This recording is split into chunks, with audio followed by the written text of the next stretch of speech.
No, they're gonna stop. Damn it. Hello, and welcome to Digifabricators, the show where we learn how makers and artists use their computer-driven tools for fun, art, and profit. I'm your host, Jeff Stein, and I can't talk, aka a weird guy. And with me is my talented but humble co-host, Al Schultz of New York Woodworks. How you doing tonight, Al? If I was any better, I'd have to sell tickets, Jeff. That sounds fantastic. It's been a beautiful day. I've been looking forward to getting started here with you this evening, and we'll see what happens here. All right. Well, let's give it our best shot. Before we get started, I'm going to read off our official podcast disclaimer. Even though we pretend to be experts on the internet, I would like to point out that neither of us have any actual training and are just guys winging it in our shops and learning as we go. All advice provided is based on our personal experience and possibly inaccurate assumptions and is worth exactly what you pay for it. If listening to this show causes you to take out a loan to buy new and expensive digital tools, you may tell your spouse that it was our fault, but do so at your own risk. All right. Now that's how to stay safe. Well, I thought it was a fun way to start a show. Yeah, in a show talking about, people who are really good at using their things, I thought just, maybe a disclaimer that maybe we're all just sort of trying to sort this stuff out, and there's a potential that some of the advice that we throw out might just be completely wrong. I mean, I don't know. I'm incorrect most of the time. Yeah, well, I feel like. well, I'm usually right, except for when I'm not. Yeah. Problem is, Yeah. I'm just not sure which of those times it is. Yeah. So what brings us here this evening? So, what brings us here this evening? Well, this is a podcast I thought we needed to have. It's been sort of percolating in the back of my head for a while, and the I this podcast will be focused on talking with lots of talented people and finding out about what digital tools they use and how they use them and everything related to them and the awesome things that they're doing and making. And just, I'd like to showcase all the different ways that people can use the tools that, I mean, everybody looks at a CNC and says, oh, look, you can carve a sign with that. Well, everybody can carve a sign with it. That is absolutely true.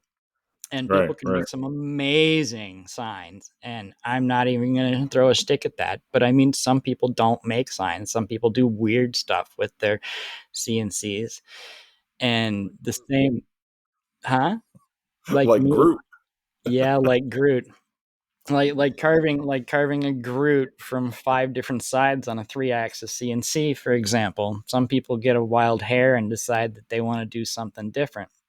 I mean, I know some people carve like negative molds to pour stuff into, and some people do engraving, and some people do 3D stuff, and it lots of inlays. I mean, there's just a bunch of different stuff, and there's a bunch of different ways that people can use their tools, whether they're making things for art, for fun, or whether they're actually running a business with these tools, and how they're using them to make their business work.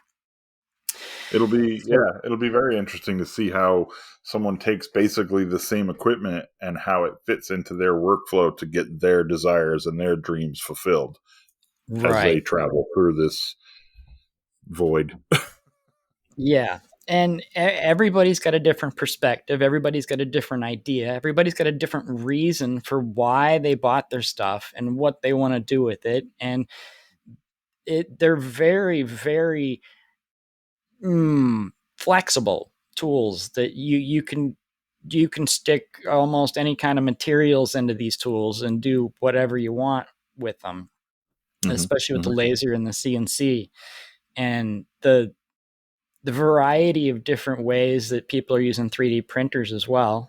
And I mean that's the obvious big three there. The CNC, the laser, and the 3D printer. I mean those are the crown three of the digital fabrication world that everybody sees and expects when you throw out the term digital fabrication. The digital trifecta. That is, those are the big three. There's a handful more that I hope that we can get to at some point. There's vinyl cutters and plotters and Cricut and all kinds of assorted things. Anything you can plug into a computer to program it is fair game for me. Yeah, and I like the variants. Like even a 3-axis CNC machine can be a plasma cutter, can be cutting torch with a plasma torch, cutting out metal signs, metal pieces and parts. It's still a CNC machine. It's just used in a completely different application. Right. And there's lots of machines out these days that are fairly interchangeable. I mean, I know that there's a lot of, and has been for many years, lots of CNCs that you can pull the router off and pop the laser in and switch back and forth and then pop that out and stick in a drag engraving bit or something. So I mean, so they do have a lot of flexibility in the same. And I mean, really, a 3-axis frame is pretty much a 3-axis frame, no matter what kind of tool you're sticking on the head of it. But or however many axes you want. But that's kind of the focus of the show, and I'm aiming to have sort of a blend of an interview with a casual hangout amongst makers, as well as a bit of a tech heavy examination of what they're doing and how they're doing it. I that's the big part of why I'd like to do this show separate from what anybody else is doing on their shows, is because there's a lot of maker interview podcasts out there. Most of them tend to focus on the artist and who the artist is and why the artist feels like they make this kind of art, which is fantastic. But I'd like my focus not to be on who you are and why you made it. I want the focus to be on what you used and how you did it. So, and because of this, I'm not looking as to get as wide of an audience as every casual maker, because every casual maker may not be super interested in this. But I think the number of people who have a CNC laser or a 3D printer in their house right now, I think that number has a lot of zeros on it. I don't know how many there are, but there's a lot of them out there. Yeah, And I think there's a market for content that doesn't shy away from using terms like feed rate, step over, Yeah. And I'm aiming for a target audience of people who know what those words mean. I mean, I'm gonna try not to really be too confusing. If somebody jumps out with something crazy, it's like, since you don't have any experience with 3D printing, the first time we have someone on that's a 3D printer, we're gonna need to give you a couple of, we're gonna have to use you as a good way to introduce the audience to some of the basics of what we're talking about. Right. And Exactly. I think that'll work out nicely. Yeah, And I'm looking forward to gleaning a lot of information from all these guests, that are doing things differently than I do or you do. So it's a huge, going to be a huge knowledge base to oh yeah, look back on even. as far as I know, I don't do anything the right way. So hearing anybody that does should be eye opening for me, I guess. Well, I can promise you one thing, buddy, you are not alone. Yeah. Well, that's why I thought maybe we needed the disclaimers, because Yeah. it's not like anybody's actually taught us what the right way is. It's just we just started.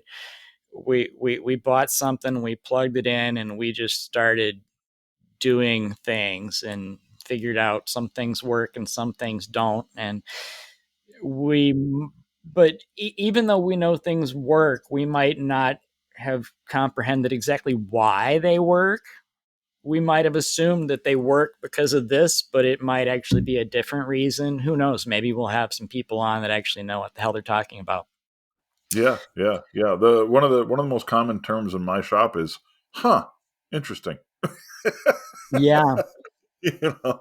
So yeah, yeah. No, it's going to be. I'm looking forward to somebody saying, "Hey, that's a cool way you're doing it, but you've been doing it wrong." you know, Yeah. try it Well, this way. I won't be surprised to hear that. Yeah, not at all, not at all. So in being a show focused on digital fabrication uh, equipment and applications, what do you do digitally? Okay. Well, digitally, what do I do? Um, I have an old 3-axis CNC. It's a Shapeoko 3, the XXL model, on its third trim router, about 4 years in now.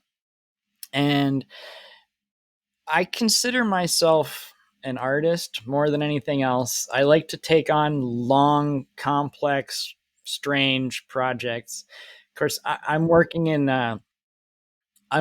evenings where I'm cut free from the household duties at 9, and I can go make any noise I want until about 12, and then I got to come up, walk the dogs, and get ready for bed. So I get about 3 hours a night, and I'll do projects that, when using a trim router, take 20 or 30 hours. So some of my stuff will end up being weeks or months for one project, but I try to do some crazy stuff like using a 3-axis and nothing but a block of wood for fixturing to carve something from 5 sides to make a Yeah, grute, yeah, for yeah. example, as you mentioned earlier. um in addition to that, I've got a 4-axis rotary CNC machine, which is actually only 3-axis, to be confusing, because it's got the left and right x-axis. The forward and back y-axis is fixed on the frame. The the main left and right crossbar does not move forward and backward, and the spindle is always pointing over the center line of the rotation axis below it. Mhm. So So, is it safe to say it's basically a CNC gantry with a rotary underneath it, a lathe, a slow lathe? that is exactly what it is. That Okay. is Okay. exactly it. Is a CNC, it is a fixed CNC gantry that has the rotary underneath it, and it's in line so that the spindle is always on the center of rotation. So I can carve a lot of stuff, but there's also a bunch of stuff you can't reach. If I were to carve, say, a coffee mug, I could carve the entire outline of the coffee mug, but I would never be able to reach inside the handle. because when the handle is up, I'm on top of the handle. I can never get inside it. Oh, I see what you're saying. Yeah, yeah, yeah. Because you don't have an X and Y. Right. Well, I don't have the Y. I've You don't only have a got Y. the I'm sorry. X, and Yeah. I still have the Z. But if you can just picture like taking a Pringles can in your hand and rotating it forward and back, whatever is at the absolute apex top of the curve is the only thing that you can hit with that, Mm-hmm. which is still quite a bit. But you just Yeah. have to plan your projects and stuff so that you don't need any of that. It's the same concept as a rotary with a laser. The laser only burns the very top apex, Yeah. and you Yes, and you exactly. rotate the That has mug the into it fixed if you will. Yeah. that has the fixed Y as well. That's exactly right. Hmm. Interesting. On to the next toy. I do have a laser. Okay, I've got a baby pretend laser. It's what, 4.5 watt diode, and is it's a little toy, but it's enough to like laser my logo on the bottom of anything I need. You know, Mhm. which is really what I bought it for, and it was only a couple $100, and Is it a gantry laser? it's yes, but it's an open gantry laser. It's an Aufero 2. It's like AUFERO 2, and it's just like the gantry, where it's got the left and the right sides that are sort of small. It's got the crossbar, and then it's got the arm that sticks out, but there's no other frame. So and there's no bottom and no top, there's no box. So you could set it on things. So not only can I set it on top of things, but I can set it on the edge of my workbench and shoot off the edge of the workbench at something that it would be taller. So Okay. Yeah, yeah. so if you wanted a laser on the bottom of, say you make a mallet and you want to put the laser on the bottom of the handle, you can't do that in a normal laser because it's in a box and the laser doesn't go that high. In my case, I can clamp that item to whatever it is to the side of my workbench and stick the gantry over the edge and shoot down at whatever I want, regardless of So you height. Yeah, you could do the end of a baseball bat if you just raise it up high enough. Exactly. Yeah. So Interesting. it's a flexible toy. It Yeah. is not really quite up into the tool category. I mean, it is, but I mean, it's not really a serious tool. It's more of a toy, but I mean, it's a laser. So I'm happy to have one of those. And then I'm currently on my second 3D printer. I bought a Mars 2 Pro resin printer like 3 years ago, and I had fun with it for a couple of years, and then it just kind of lost the spark with me. The resin is just, it's a pain in the ass. Let's be honest. It does really good detail work, but it's, well, it did, but I mean, it was only a 1080 resolution. So, I mean, compared to today's, they make 8K, the resin printers right now. So, this summer I bought one of the new Bamboo uh, machines, one of the X1 Carbon, and then I gifted the old resin machine to a buddy of mine that didn't have anything, so it was better than nothing for him. Yeah. Now, does forgive my ignorance? I guess this is what this show is for. Sure. I'm assuming there's a difference between a filament printer and a resin printer. Absolutely. Night and day difference. Completely Okay. 100%, 110-degree, 180-degree opposite. I don't know my degrees. It's a different Clearly, I didn't animal. get a clearly I didn't get a degree in geometry.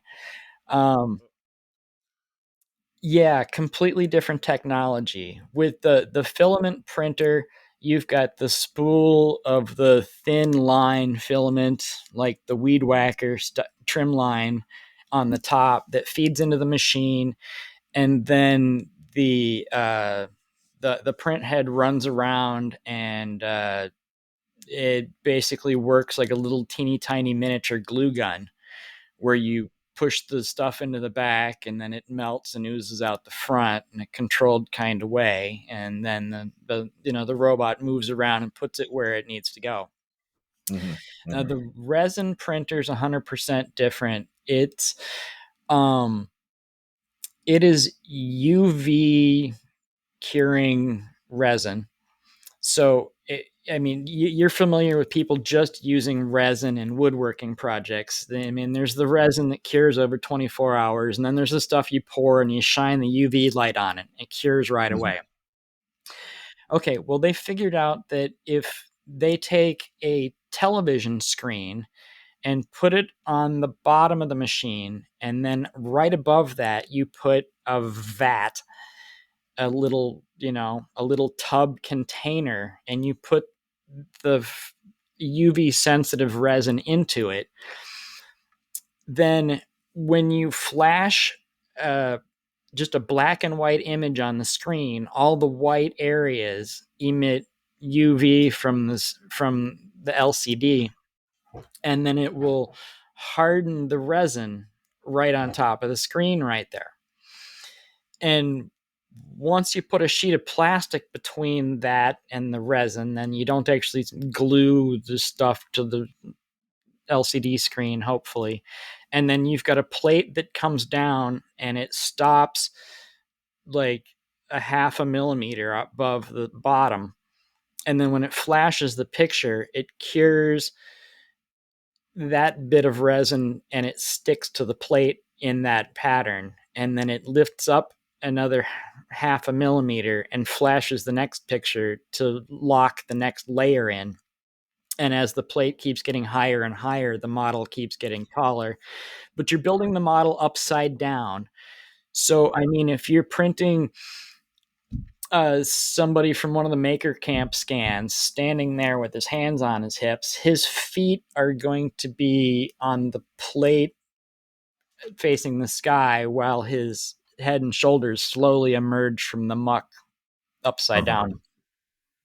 So it's like an MRI machine. You're just slicing. Yeah. Well, that's how printers work. That's exactly how the 3D printers work, is that they take the model and you define a layer height, and it can be, 0.2 or 0.3 millimeters down to smaller than that. I mean, it depends on your printer. I mean, you can get down to like 0.08 millimeters if you want a really, really, really tiny thing. It's preset in the software. But so it'll just take the model and it'll literally cross section the entire thing by that set amount of height, and whatever it has on that layer is what it needs to print to put the model back together at the other end, including, supports and other bullshit that needs to be, because, you can't print things hanging in space. You got to have them standing on, This is gravity. above my pay grade. It is what it is. This is why I don't own 3D printers. Well, they're magic. I think we'll catch you up to speed here pretty quick on the 3D printers. And I think that you might end up, after we talk to 2 or 3 different people that are doing different things with 3D printers over the course of episodes, that you might decide that you've got a need for one of these in your shop or your house. Yeah. I actually do have a need. I do have a business design that I've been kicking around for years, and one of the parts needs to be made on a 3D printer. So I either need to source that from someone with one, or I need to get a 3D printer and make these pieces myself. Well, it sounds like a good excuse to buy a printer to me. I mean, I don't know that anybody actually needs a good excuse to go buy a new digital tool. I'm going to, can I refer to the disclaimer in the beginning and blame everything I buy on you? Sure. Absolutely. I'll take that. I don't care. I don't. I'm not the one that has to live with your wife, and you feel free to That's pass that blame anywhere you want. So well, I appreciate it, buddy. we've clarified that you do not have any idea about 3D printing and do not have a 3D printer yet, but we haven't clarified what you do, what you make, and what you do own. So why don't you take a turn at that one before we get lost? Sure. Thank you. I like you said, I don't have a 3D printer. I've never even touched one. Um, but I do have a CNC machine, which is a large format CNC machine. It's 4 foot by 8 foot. It is a. Are we saying brand names? Does it matter? Yeah, absolutely. It's a. It's a. I'm in favor of telling people what machines we have and how we feel about them. I'm Yeah. fully for that. I have absolutely no interest in gaining corporate sponsors for this show. I'll do a Patreon read at the end, and either we get some community supporters or we pay for this thing out of our own pocket for a while. Perfect. Either Perfect. way, I'm not looking to appease any corporate overlords. If you've got a machine, I want to know what machine it is, and I'd like to know how you feel about it. And that goes for everybody. And I don't give a shit if you say it sucks and you say you hate it. I'm totally comfortable with. I think the audience should know that Sure. people are Absolutely. I having a agree. bad experience with a certain machine. And I mean, that may or may not be indicative of a larger problem, but it speaks to how your experience went and also how they felt about your problems, you know? Yeah. Yeah. So, absolutely, go right on in with the brands. Go for it. With that, it is a 4 foot. It's a 4 by 8 Laguna Swift machine. It does have a vacuum table. That's so Uh, cool. it does not have a tool changer. The Swift at when I purchased mine in 2018, 2016. Wow, 2016. Yeah. Um, the tool changer was not an option for the Swift. It was their kind of stripped down entry level commercial machine, if you will. It was a 3 horsepower liquid cooled. We just recently upgraded it to a 6 horsepower air cooled spindle. Still no tool changer, but it is my first and only CNC machine. So I started with a monster. You Um, sure did. it was a kind of a go big or go home kind of opportunity. A dear friend of ours kind of helped us into this, endeavor, and it's a monster. We got some other Laguna equipment when we purchased that dust collector, sander, and things like that. The other two pieces of tech that I use, the next after the CNC, a few years after that, we invested in a 100-watt CO2 laser, also Laguna. Um, it's they make one bigger. We went with the 100-watt CO2, and then just this past year, earlier this spring, we added a Thunder fiber laser, the Aurora 50-watt, Aurora 8 50-watt fiber laser. I'm gonna Uh, go on record as being jealous. I'd like a 50-watt fiber laser. I'm it's not sure what I would do with that damn thing, but damn it, I would like one. Yeah, they're it's a new animal, so I'm learning it now. The cool thing about or one of the cool things about the fiber laser is it came with a rotary. So like I Mhm. have literally you can rotary the tiniest. It's a little tiny like you could do pen barrels with it. I know a Um, guy I have been watching do exactly that with yeah, his yeah, I don't remember. I think he's got the 100-watt thunder laser. It'd be Austin from High Caliber Craftsman, and he mhm, makes pens, and he has been yeah, doing yeah, engravings with the thunder laser on his pen barrels. So you're dead on. I've been yeah. watching somebody do it. Yeah, I've even done a couple of 30-06 shells, like Okay. with the navigation. Like this is where I shot my first deer or whatever. And they keep it as a little trophy for their case or whatever. But yeah, the it'll do all the way down to brass. Even. Um, so I've done some challenge coin work with it. It's like I said, it's relatively new in my shop. And it's just like a shop. Any of these tools, as soon as you buy it, you want the bigger one. Yeah. You're ready to go. Like I'm ready to go to 100 watt immediately. But yeah, it's a lot of fun.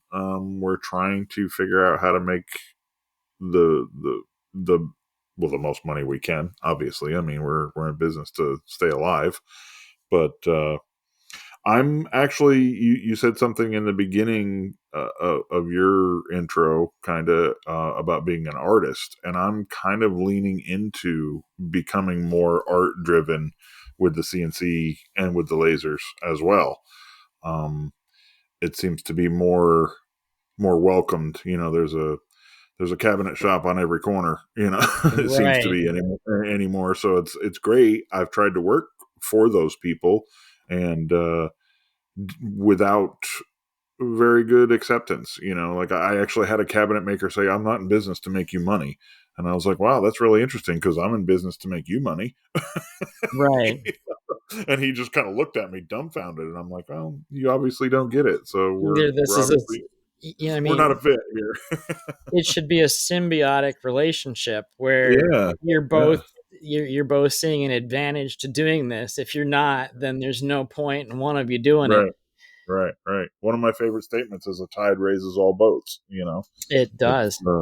if we all help each other out, we can all be better. But some people Um, don't. It kind of it. I know that's not the subject matter, but it just bums me out to deal with people like that. It's like, this could have been so much smoother. subject area is vague. Yeah, You yeah, know, yeah, yeah, there's a difference between saying there's a primary focus in our conversations to the we can't talk about anything else is a completely different, absolute So conversations go where they go. yeah. So I'm a digital fabricator, and my focus has been, I'm not 100%, if that makes sense yet. My wife and I own a landscape business, which we are kind of phasing out in the next season or two, and then we will be more reliant on the woodworking business, more full time, if you will. So I've kind of designed my business to serve other people. Like if you need widgets cut for your product, I want to be the guy that cut your widgets, and now the last few months I've been leaning into like carving, 3D art and stuff like that for Yeah. myself. And I've seen a lot of reliefs going by, mostly in your stories, but yeah, yeah, yeah, some really, really good looking stuff going by I see lately. yeah, I appreciate And that. Yeah. Yeah.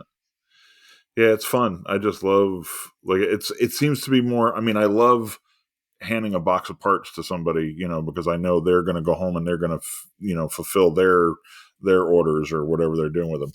But man, when you walk in the shop and you blow off the sawdust and see that carving that you've been working on for 9 hours, it's like right, now I can't sell it because it's mine. right. Now imagine if that 9-hour carve you ran it in 3-hour segments over the course of 3 nights. It's like, Yeah, man, I got a half a week into this and look at how awesome. See, that's the extra oomph of excitement that you can get out of yeah, working yeah. with an underpowered tool. Sure, sure.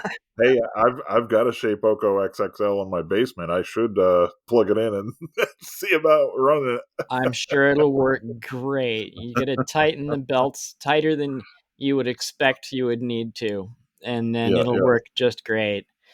Nice, nice. I think it would drive you up the wall though. I mean, after going from 3 and 6 power spindles with a vacuum table down to what is literally an unbranded Makita trim router. Yeah. And Yeah. that's it's the collet is just a little piece of steel that's got two cuts made it through it, like a Phillips driver would go into it.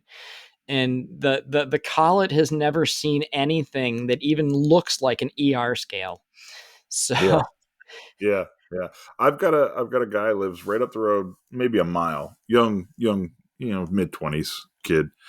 And he just got a Chinese branded, off branded, I can't even say the name of it, but it's a little 20 by 20 three okay, axis. And, he's asking for help and advice and everything. And I finally talked him into, he got Vetric software. Um, and I said, listen, there's five other major softwares, but Vetric kind of does everything, and works with everybody. And it's what I know. I can help you. right. but If but you want support, you better use the software I know. That's exactly. a good But one right there. it's so amazing to like talk to him, and he's using the default in all the software is millimeters and metric and all that, and I've got to convert it because I don't do Yeah. millimeters, that kind of I'm stuff. But he's running, I'm doing the conversions, and I'm like, wait, you're running 9 inches a minute, which yeah, to me, but it also makes me stop and go, wow, you can do the same exact thing at 9 inches a minute that I'm doing at 300 inches a minute. It's just your time.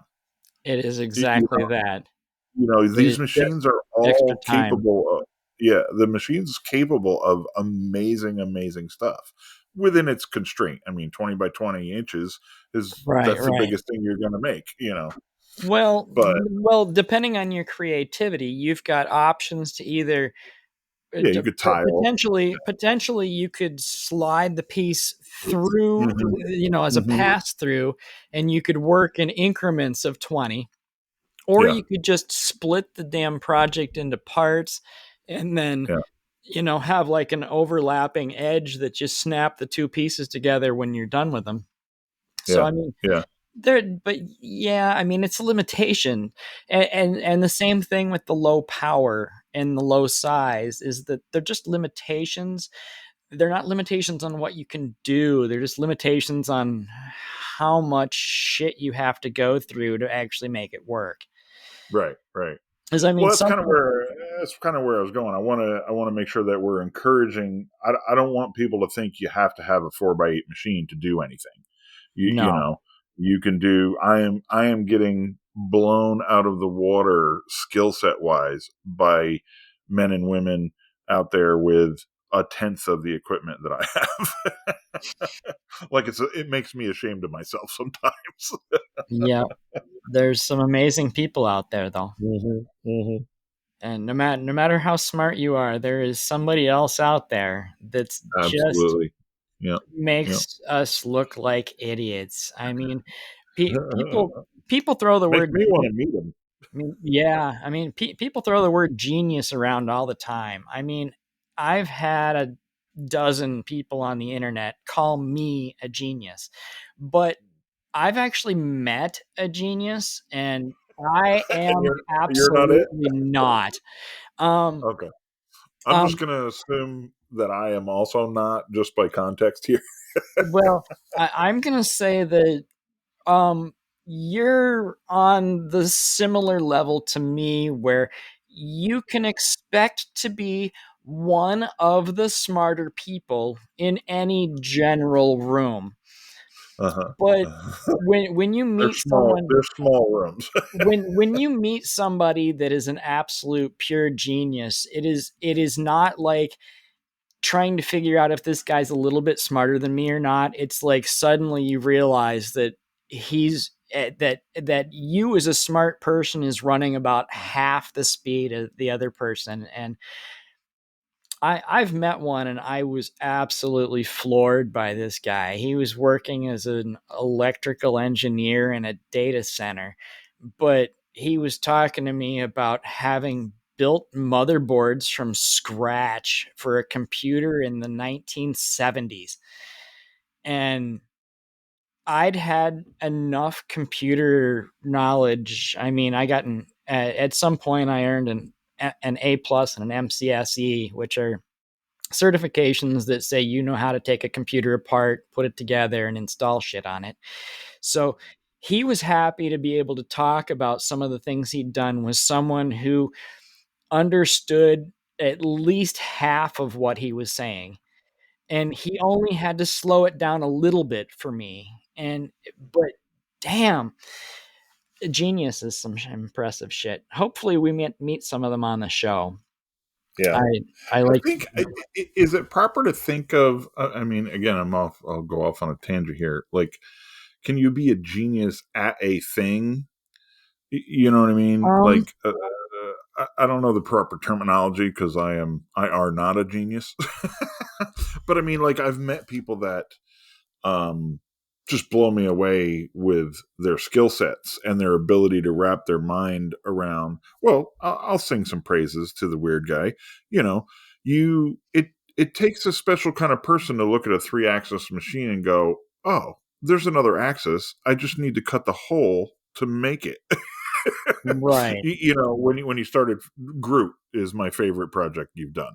You know, and right, just watching you problem solve your way through that entire project, I think that's what makes a person a genius.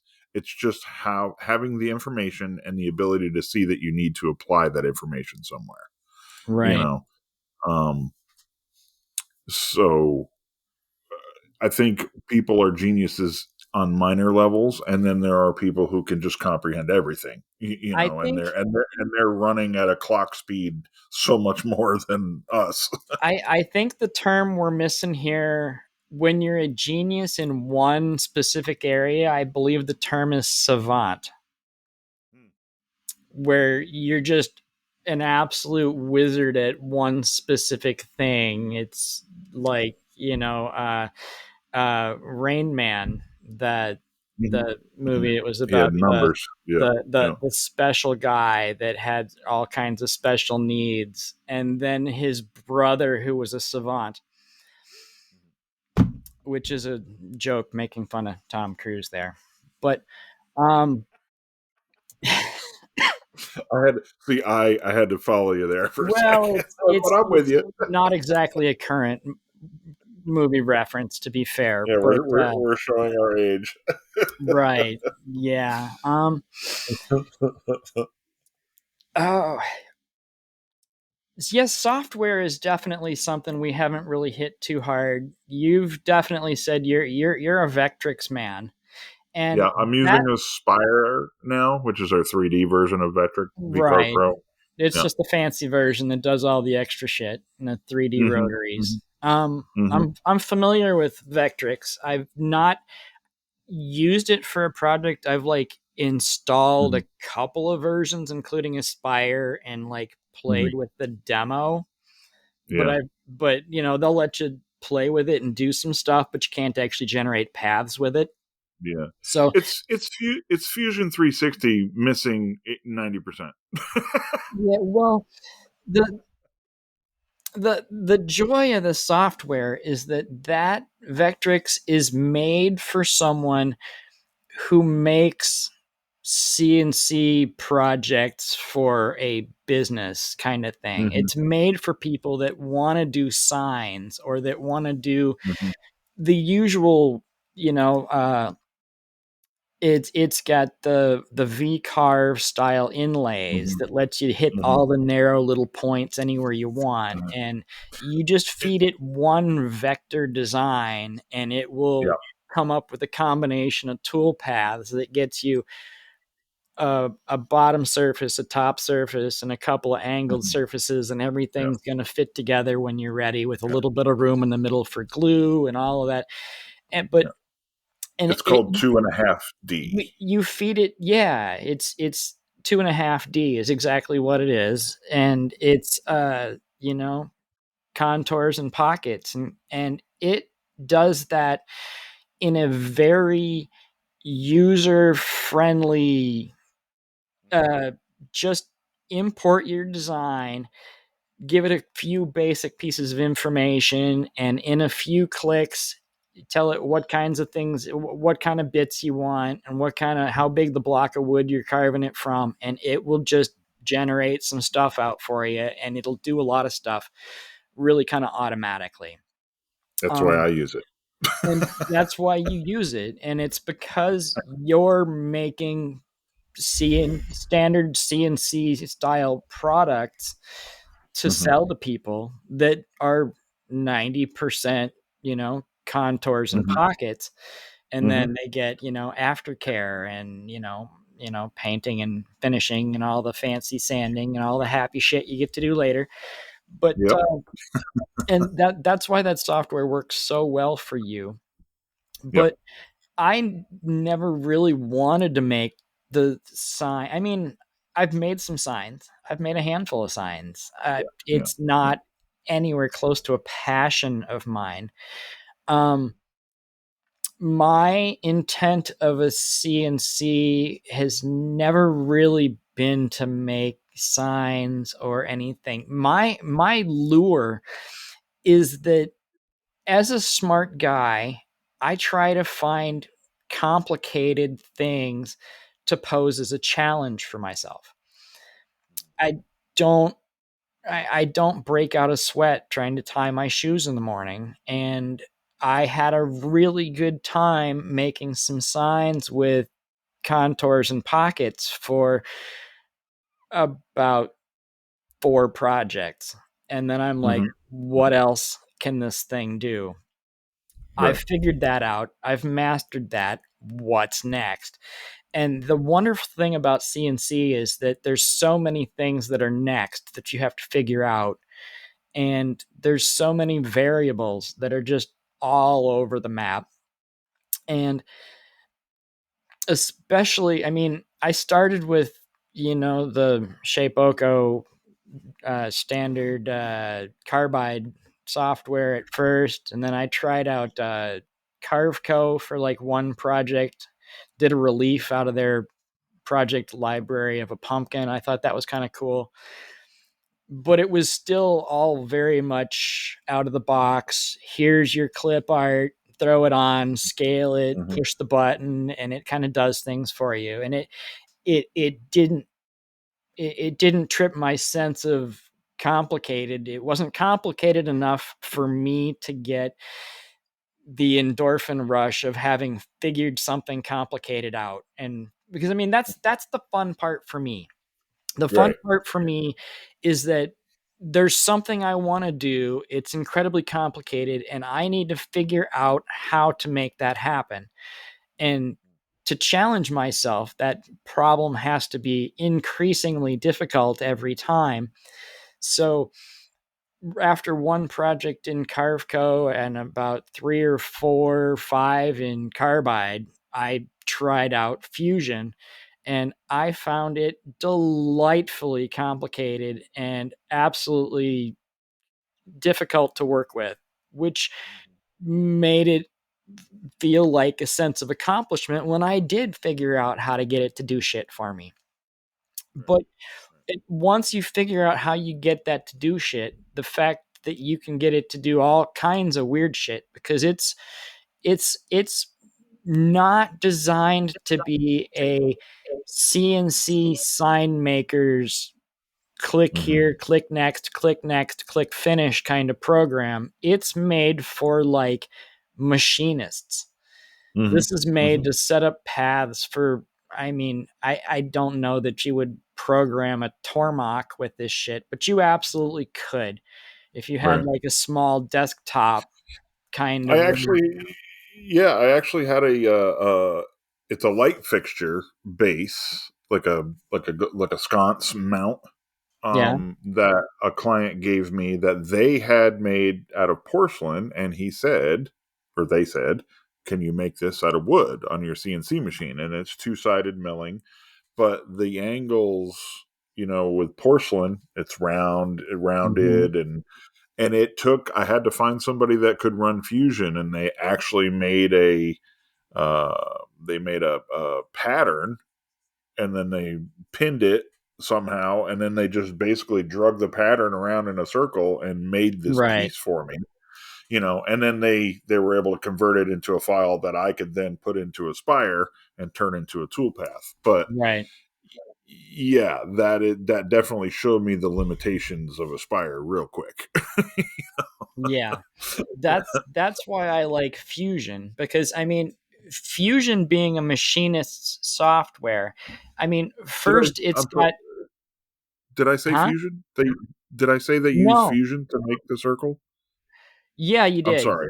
You Okay, did. I'm sorry. I'm You sorry. did Yeah, say yeah. they modeled it with Fusion and then passed it to you to carve and Correct. Aspire. Yeah, you got it Correct. right. Correct.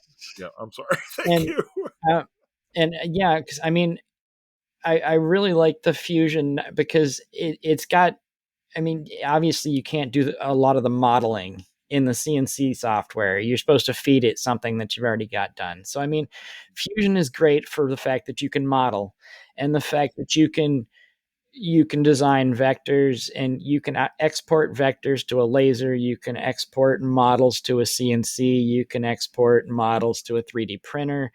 It's a Swiss Army knife of anything that you could do in the way of machining. It can do it, and especially if you pay for the expensive versions.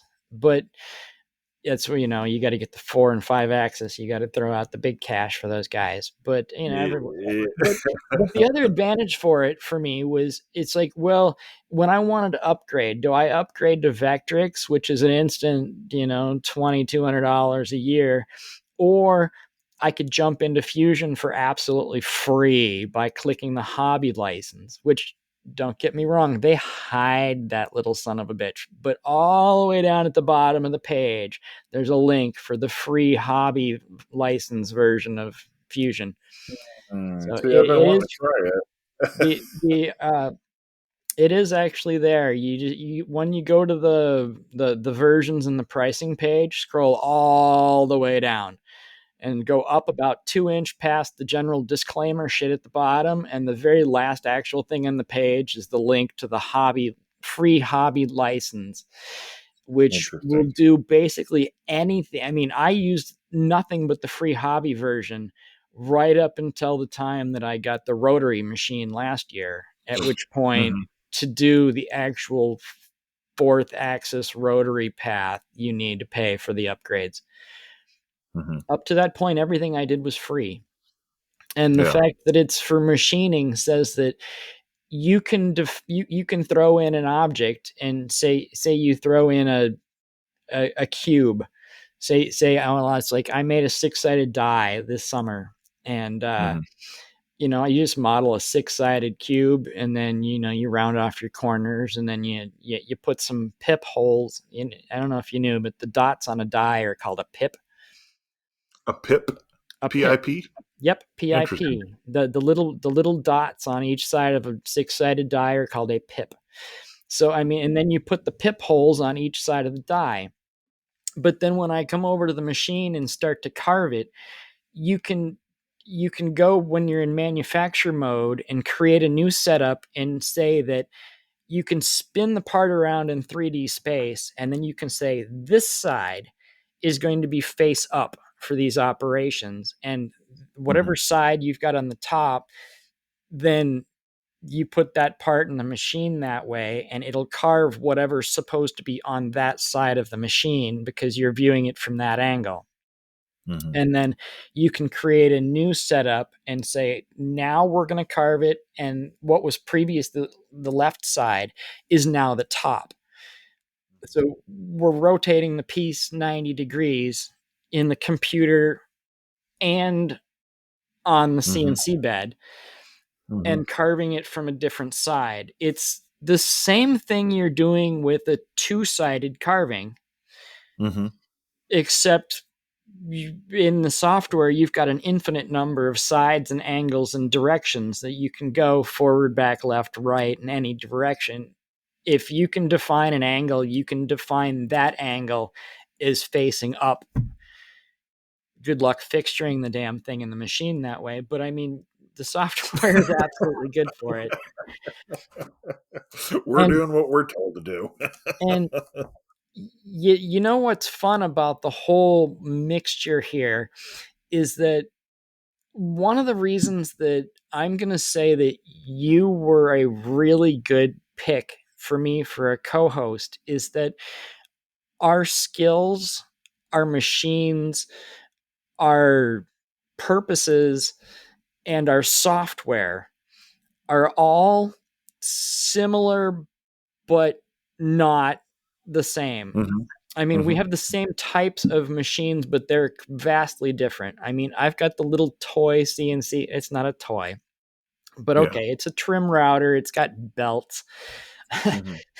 It's Say not no a more. production machine. Say no Yeah. more. Yeah. It's got belts. And while you've got a huge 4x8 machine named Hannibal with a 6 horsepower spindle on it that breaks Mm-hmm. bits the size of my wrist.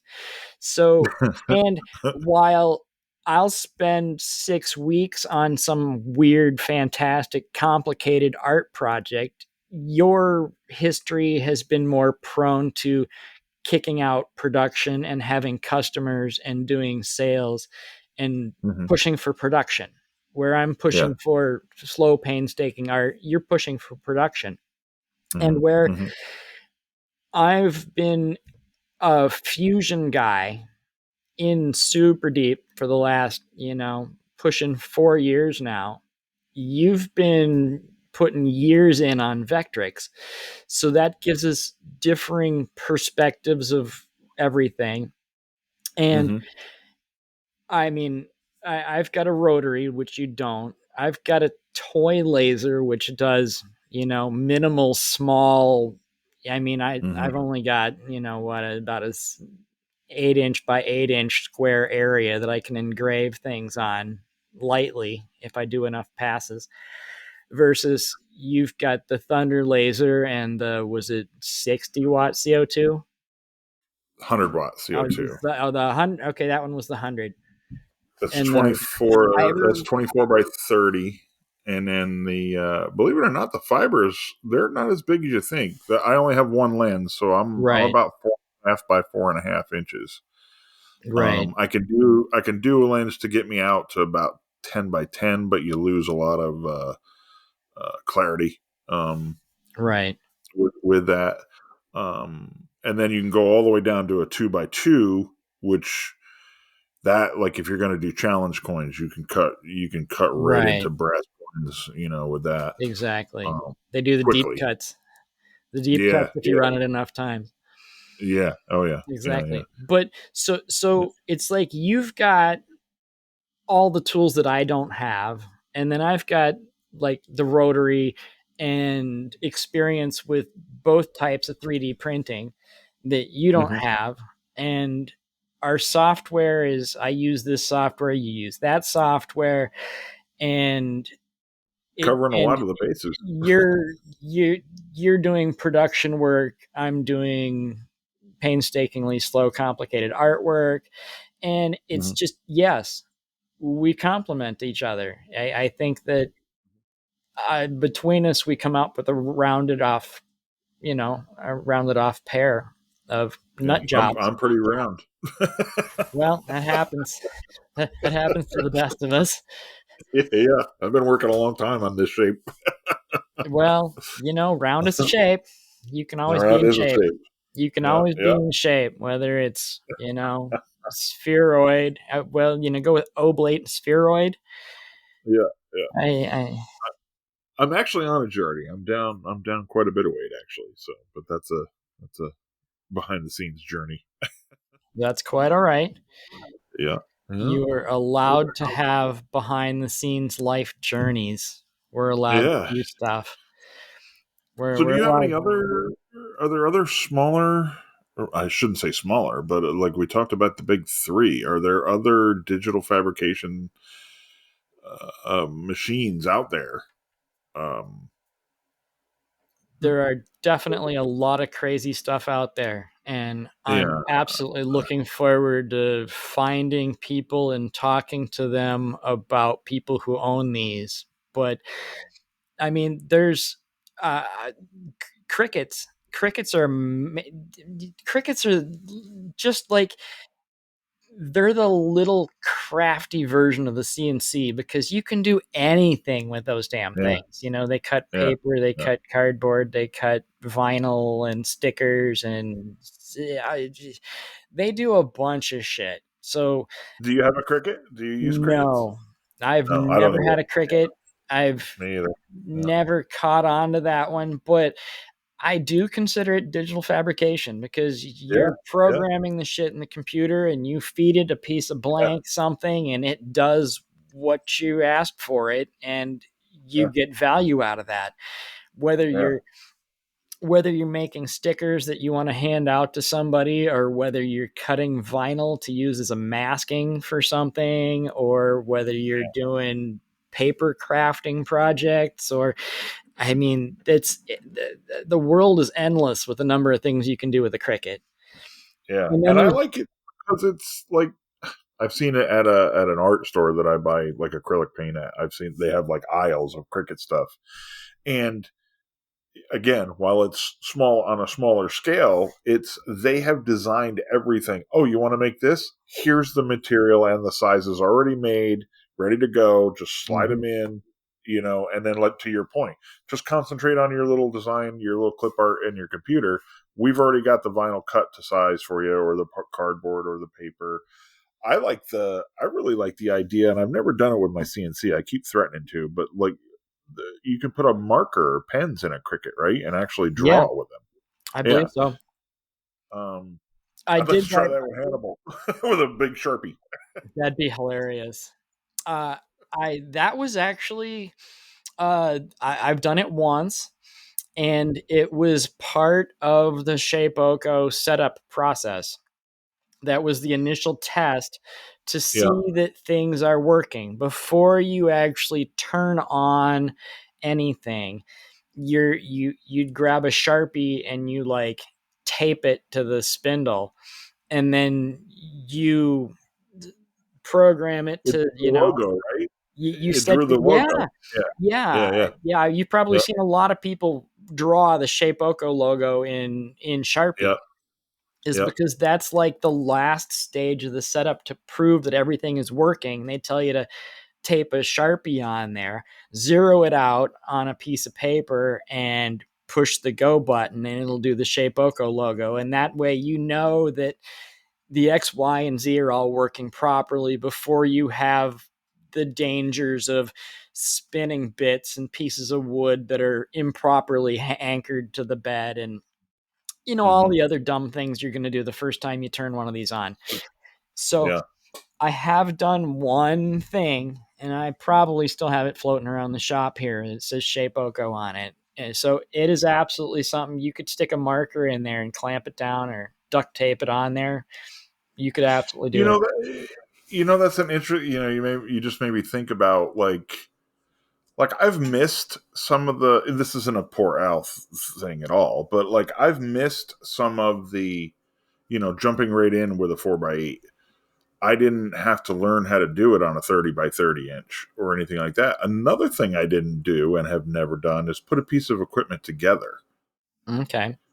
I mean, to a point, Right. we just got a new saw stop. You got to put the wings on it and the legs on it and stuff like that. But I had to put a plug on the end of the cord on Hannibal. I Right. didn't have to build the gantry and tighten belts and set screws and make sure my Z was square, and I didn't have to do any of that. It was literally quote unquote, out of the box. Right. The laser showed up. I had to put the tube in it and fill it with water. I had to put a plug on the fiber laser and hook up the venting, Right. the exhaust. So I've never, until just a month or two ago, the bearings went out of my Y axis on Hannibal, and I just said, I got one locked up. And there's 6 bearings, cartridge bearings on these tracks. Let's go ahead and just change them all.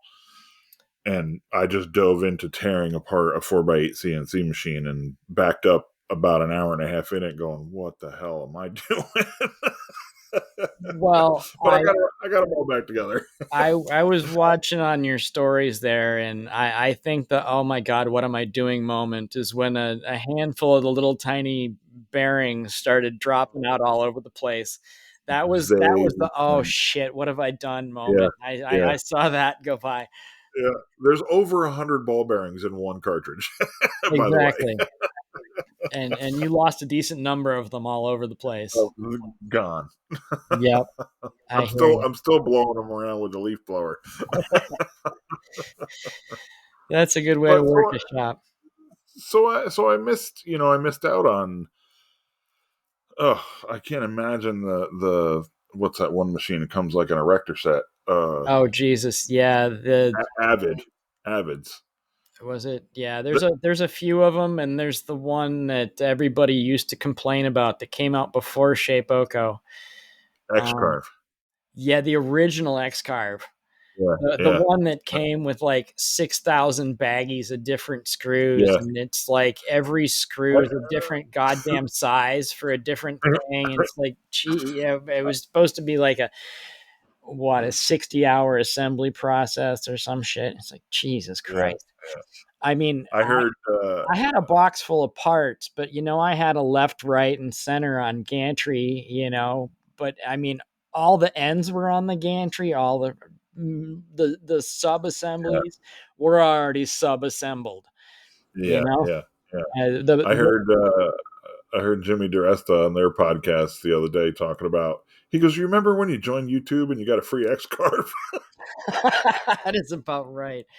Glad I didn't join X. I'm glad I didn't join YouTube that early.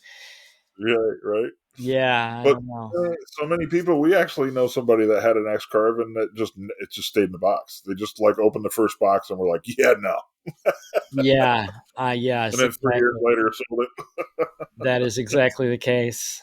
I feel sorry for those people, but I mean, that's the difference between wanting a tool and wanting a project to put together your tool. Right, right, Sometimes you right. just want your damn tool, and sometimes Yeah. you want to be so intimately aware of every screw that you can put it together from the beginning. I mean, Hmm. maybe Hmm. you're one of those Lego erector set kind of guys that is Right. just going to have the best 40 hours of your life assembling this thing with Exactly. Yeah. Yeah. 64 pages of poorly written English and badly drawn diagrams, which is the way everything comes these days. Hey, at least you're getting 60 pages. I always get the QR code. Oh Jesus, yeah, I know. I'm working on a garage door opener for Hmm. I've got a big garage door where there's been an opener, and there's a Hmm. little single door on the side for the third space, and it's got its own door. And I just got a garage door opener for it, and I open it, and I scanned through the 12 or 15, maybe 16-page book. I went through that book like 6 times, front to back, before I found that the actual instructions on how to put this thing together were in the QR code, where I got to go download some damn app, and then I have to Yep. Yep. download the specific brand and model to get the instructions to step by step on my phone, learn how to put the garage door opener up. And it pissed me off because I mean, there's like 16 pages, and the 16 pages are all focused on how to fine tune and adjust the height to make sure it stops at the right point, and to make sure Mhm. that the How about we reflectors get are it in the right together first? place. So the entire book they give me was nothing but how to fine tune things after it's completely installed. And Hmm. on the first or second page somewhere, there's a little barcode that says, "Oh, if you actually want to know how to put this piece of shit together, scan the barcode, install the app, and then try to look at it on your phone while it reads the steps to you as what the hell you're supposed to do." And it's oh Yeah. god, Yeah. tell me about it. It's Tell the me adventure. about it. So yeah, the two things that I've been assembling lately that I've got complaints to is a garage door opener. Complaint is no goddamned instructions in the box. You got to use the phone for that. And my other complaint is I just put together a couple of those steel sheds that you put out in the yard. Yeah. Just the slap together panels. You just bolt them together out in the yard or whatever. I got a smaller one as a shelter for the goats, and a slightly larger one to fill with hay to keep it dry for the winter for the goats. And now a mini donkey because apparently things just Why not? yeah I guess why not. And I'm going to tell you, these things are not too bad to put together. They're pretty easy. I don't have any major complaints about that. The problem is they don't mention the fact that it's an extra 6 or 8 hour project to strip the goddamn plastic off each one of the painted sheets. And Oh, oh my God, yeah. I just Yeah. want to, could They I can't leave pay it on there. could Yeah. I pay an extra $10 to have all my painted pieces come with a piece of thin foam rubber in between them instead of the plastic sheet that I have to pay? I mean, I would pay $20 Uh, extra, $50 extra to get one that doesn't have plastic on the damn thing. That's my complaint. Anyway. the weird guy in the box. All right. Well, clearly things are spiraling out of control. I guess it's time to jump from free Yeah. range into some of our wrap up segments here. All right. What do we got? First segment we got here is an oldie but a goodie. This is one I've always enjoyed from everybody else's podcast. And I always think the thing of the week is just something that's fun because first, it tends to be very supportive of the community where a lot of times the thing of the week can literally be whatever the hell is on your mind today or whatever's stuck in your head and whatever you've played with recently or something or someone that you would like to shout out because you think they deserve some extra mention. Yeah. Yeah. But I mean, a lot of times it does tend to be a member of the community. So it does tend to be a supportive kind of thing where we're either suggesting things that our listeners would like, which is also, helping the listeners out to find cool things and cool people to follow and cool things to watch or listen to. But it's helping the people out that we're referring, and hopefully we'll send, all three of our listeners to go check them out. And hopefully that'll help their account in some small Yeah. way. Yeah. Everybody could use 3 listeners. Yeah, why not? Yeah. Hopefully hopefully past the first episode or two, we'll pick up another, a couple extra listeners each episode. And, maybe Yeah. by next year we'll have, 20 or 30. Tens of listeners. Tens of listeners. Exactly. And, well, you just never know. I mean, a lot of podcasts don't gain traction, and you just don't know what they're going to do. I think Yeah. we're going to have an entertaining show, and I think we've I got hope so. an audience of people that's going to appreciate the Yeah. depth of the tech talk that we actually willing to dive into here, and not just the you know whether you played with Legos when you were 6 and how that shaped Right. your Right. path as a maker for the later years. And Well, I I mean, only had 3 blocks, so I had to. It was a pretty short Lego career. exactly. Yeah. So My um wife, my wife ran into bed earlier. It's late tonight, but she did ask if she was going to wake up next to somebody famous tomorrow, and I said there's a pretty good chance. well, you're gonna be famous tomorrow, but the people may not have figured it out yet. That's true. That's true. So, Jeff, what is your thing of the week? Well, my thing of the week is actually not digital fabrication. It's not making, it's not tools. It just happens to be a song that has been stuck in my head for the last month since it came out. And Uh-huh. just to be random, today's music for me. But Okay. this came out like a month ago. And from the last artist I ever expected to see a track of music drop from at this point in life is LL Cool J. I mean, I don't know, we remember him from Oh back yeah, in the yeah, day. yeah, You yeah, yeah. know, he was way back in the day, and then he's been on about a dozen TV shows and movies ever since. But when the hell does he still make music? Yeah. He dropped a track about a month ago featuring Eminem, Yep. and LL Cool J and Eminem spit fire. They pass it back and forth, and it just goes, man. It goes hard, and it's Murdergram 2 or Yep. Deuce. Murdergram Deuce, Deux. Hell, I don't know. It's the second one. Anyway, it's the sequel to his original Murdergram from 60 years ago or whenever the hell us old people used to be Oh popular in the god. last time Oh, around. don't say things like that, man. Yeah. See, that's mine there. It's just that they really go hard and they really kill it, and it's a good tune, and I it's do been stuck remember in it my coming head up. for a Yeah. while, so I figured that's what's stuck in my head today. So that's my thing of the week. What do you got, man? That's awesome. I remember when that song came out. Now I'm gonna have to Amazon it tomorrow. It's pretty hilarious that we can say we knew LL Cool J before he was a movie star. Exactly. What, he but was a rapper? Yeah. yeah, yeah, exactly. Really. My thing of the week is I'm gonna go like the classic, like you should, as a digital fabrication podcaster. Um, no, I'm gonna go with Vortex Tool Company.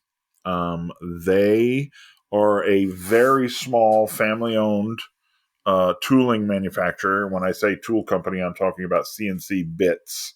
Uh, Anywhere from, well, actually, they don't make eighth inch. They make quarter inch and up in diameter. Um, I was having a problem with a tooling company that has an orange sign. I'm just going to leave that. And we had words, and I was having a problem with feeds and speeds and bits and cut quality and stuff like that. And I just stumbled across them on the internet, and they're literally, when I first started buying bits from Vortex, there was it was a husband and wife, a son, and they had one employee, and I think there's 8 people there now. But Well, they have made custom bits for me. I've called them up and said, "This is what I'm doing. Can you make me a bit that'll do it quicker, faster, more efficiently?" And they're like, I was doing like a tool change, and I don't have a tool changer, so they made a quarter inch bit. They made 2 quarter-inch bits for me with half-inch shanks, so I didn't have to change collets when I was oh, changing the tool, cool. which I was cutting 250 items two-sided, so I needed to make tool changes reasonably quick, or as Okay. quick as I can. And they just custom built it. I mean, their tools are not inexpensive, but they are amazing quality. They have a sharpening program. You can send a $100 bid in, and it'll cost you $20 to have it sharpened, and you can get 2-3 sharpenings out of them if you don't damage them terribly by crashing them. What, I've never like our I've intro? never yeah, yeah, yeah, like the intro exactly. And I will say I've never damaged the edge of a tool at all, not once. They snap into 10 pieces every time. Yeah. But back to Vortex, they have I do get a discount with them. They don't sponsor people, but they give me a pretty decent discount.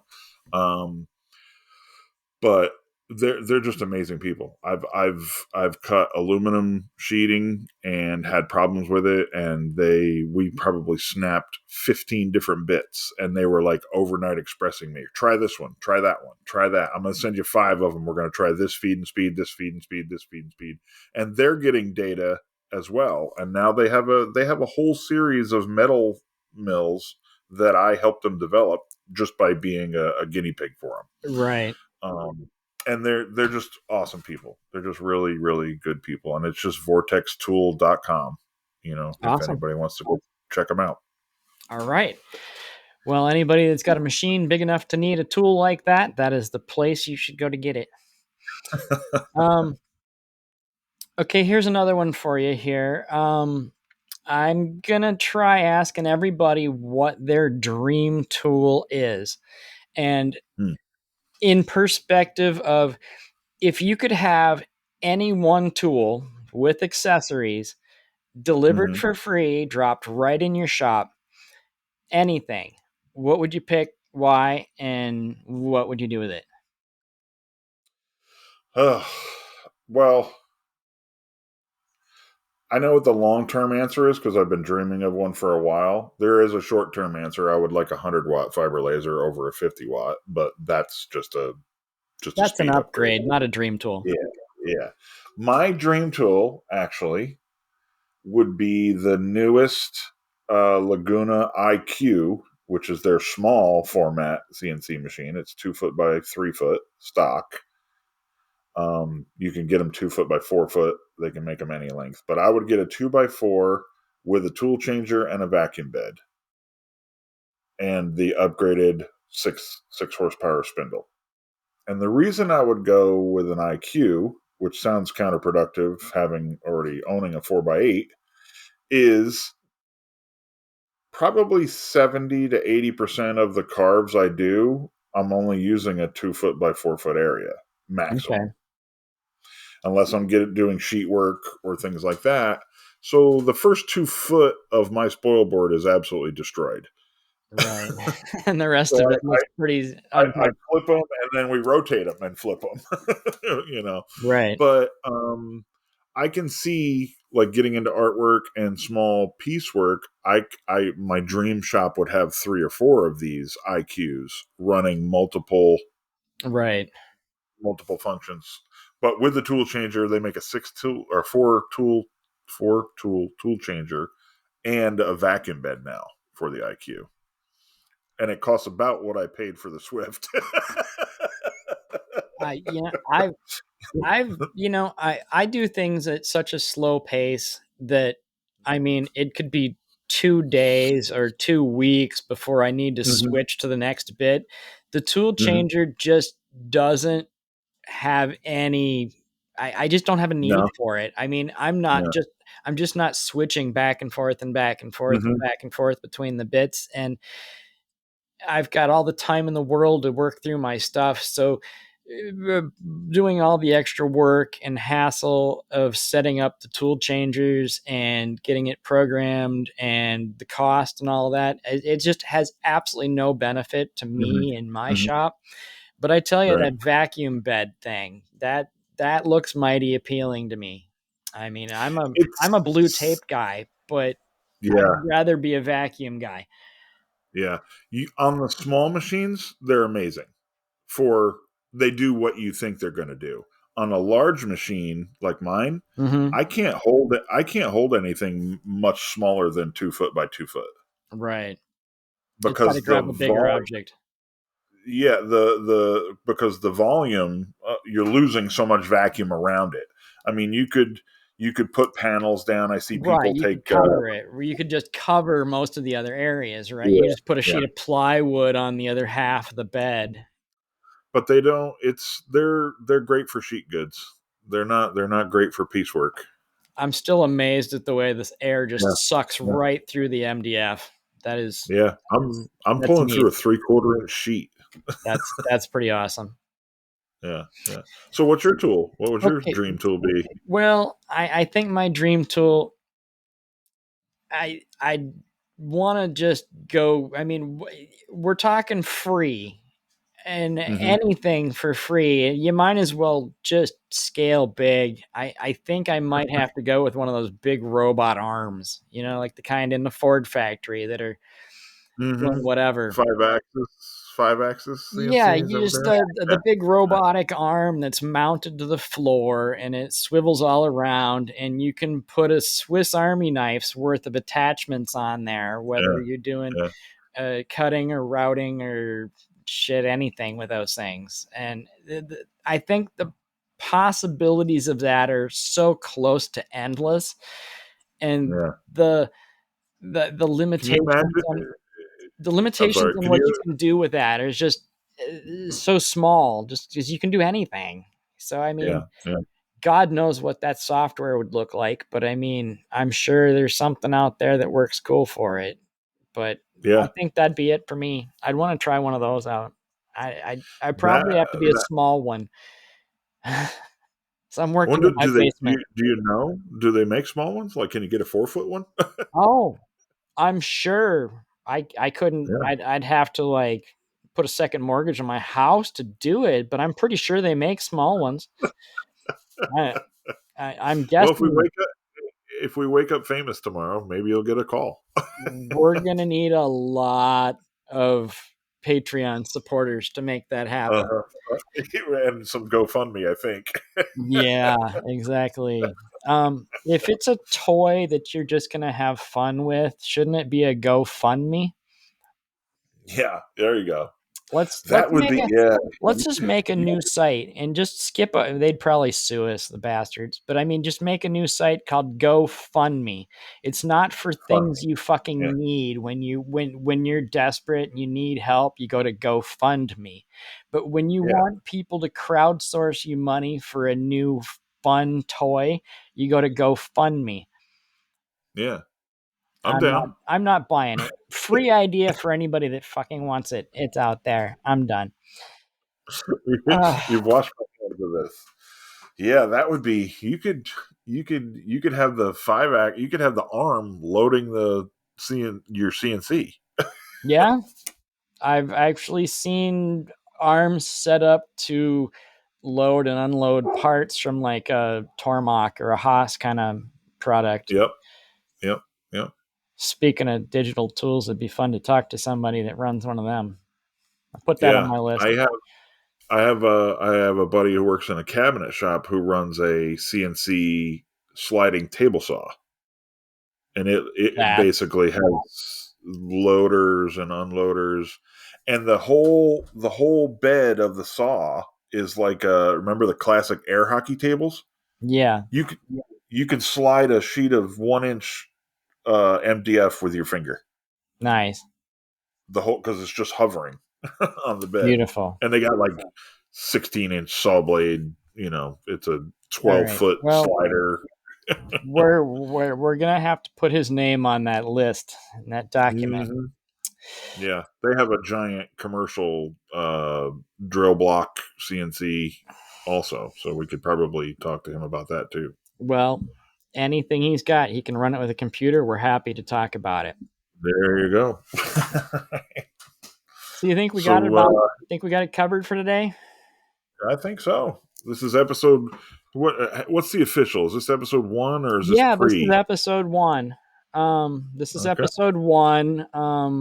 Episode zero was a minute and a half test just to activate the RSS feeds and make sure everything was distributing properly before we actually put in something Yeah. good here. So this Yeah. is officially episode one, where I thought it would be best that we just interview each other. That way, we don't need to be talking about who we are when we're interviewing a guest. That way, Right. having Yeah. discussed who we are in relatively good detail as the stars of our own show here, then now like next time we can be, a lot more focused in not who we are but who our guest is and what they're doing. Yeah. Now that And we with got that, us out of I the would, way. yeah, with that, I would like to formally say thank you for inviting me along on this journey. I look forward to it, and I'll get up to speed eventually. I promise. That's all right. We're all figuring this out as we go along. Hmm. While we've both recorded podcasts before, it's never been as the host side. Yeah. So No. it's going to be new and interesting, but I think we've got something that has a marketable level of interest. I think the number of people who own or have very serious interest in learning what they could do by buying digital Yeah. tools, I think we've got a little bit more of a, hopefully Yeah. a tech detail version of the Hmm. let's meet the maker type of a show.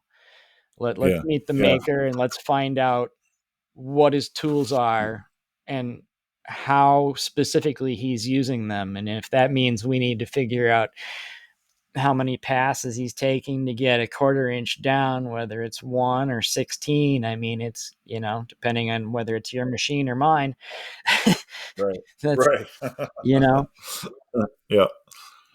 But all so right. Well, I guess that's about it. Well, thank you very much, Al, for taking the time to come hang out and keep this thing interesting. And I would like to thank all the listeners for tuning in. And if you enjoyed listening and would like to help support the show, you can share it with your friends and tell a neighbor. The more people that find it, the happier we are. Or you could join our Patreon at patreon.com/digifabricators. All patrons will get access to an exclusive patron channel in our Discord server. The rest of the Discord server channels are open to all the listeners, and links to the Discord server and our Patreon are in the Digifabricators Instagram bio. And a huge thank you to all of our current patrons for their support. If we had any, I would be reading their names right now. Seeing as this is episode 1, hasn't quite dropped yet, I'm going to yeah. be Yeah. patient and maybe we'll pick one up next week. We'll see. Yeah. Yeah. Yeah. Speaking of next week, I'm kind of aiming bi-weekly at the moment. We're feeling our way out here. We're kind of not sure how much time and effort this is going to take to keep this rolling, or how many interesting guests we can keep finding. So we're at least starting out as a bi-weekly show. So Mhm. we will be back in 2 weeks. And if at some point we get this thing down smooth and the line of people we want to talk to is still long and it's not taking a whole bunch of our life out, we might just go ahead and bump up to a normal weekly show. But I haven't got you know, Yeah. the confidence to say that we've got enough time to do this every week right yet. Hmm. Maybe once we've got everything mastered and down to a flow where I can just click a few buttons and everything uploads and everything's fine, and we've just got one night evening per week and that's all I need to do, is I'm done. Yeah. I don't want it to be half of my life, so we'll see how things go. But for now, we're gonna do the bi-weekly. Also, it would also help the show if you could leave us a review.